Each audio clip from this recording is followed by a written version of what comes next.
Hello, നമുക്ക് കുറച്ച് കാച്ചിലൊക്കെ പറിച്ചെടുത്താലോ? അപ്പോൾ അത് ഈ ചേട്ടന് ഫ്രീ ടൈമൊക്കെ കിട്ടിയപ്പോൾ പറമ്പിലേക്കൊക്കെ ഒന്ന് ഇറങ്ങി കാച്ചിലൊക്കെ പറിച്ചെടുക്കാമെന്ന് വിചാരിച്ചു കേട്ടോ. അപ്പോൾ ഒരുവിധം നല്ല പോലെ ഉണ്ടായിരുന്നു കാച്ചിൽ. കുറേയൊക്കെ പറിച്ചെടുത്തു. നമ്മൾ നൈബേഴ്സിനും കസിൻസിനൊക്കെ കൊടുത്തിട്ട് അപ്പോൾ അത് ഈ കാച്ചിലൊക്കെ ഫുള്ളായിട്ട് പറിച്ചെടുത്തിട്ടുണ്ട്. കാച്ചിൽ കൊണ്ടുപോകാൻ ഈ വണ്ടിയൊക്കെ കൊണ്ട് ആൾക്കാർ എത്തിയിട്ടുണ്ട് കേട്ടോ. അപ്പോൾ അവിടെ ഇങ്ങനെ നിന്ന് നോക്കിയപ്പോഴാണ് നമ്മുടെ കടപ്ലാവുമ്പോൾ ഒരു കടച്ചക്ക മൂത്ത് തുടുത്ത് നിൽക്കണത്.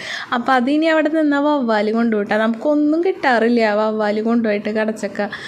അപ്പോൾ അതാണെങ്കിൽ നല്ല ഹൈറ്റിലാണ് കേട്ടോ. താഴത്ത് നിന്ന് തോട്ടി വെച്ച് നോക്കിയപ്പോൾ എത്തണില്ല.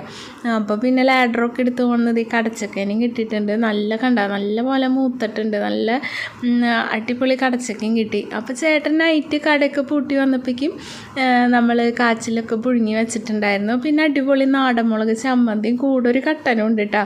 ഇങ്ങനത്തെ ഐറ്റംസൊക്കെ കഴിക്കുമ്പോൾ കട്ടൻ അടിപൊളി ഇതിൻ്റെ ഒപ്പം.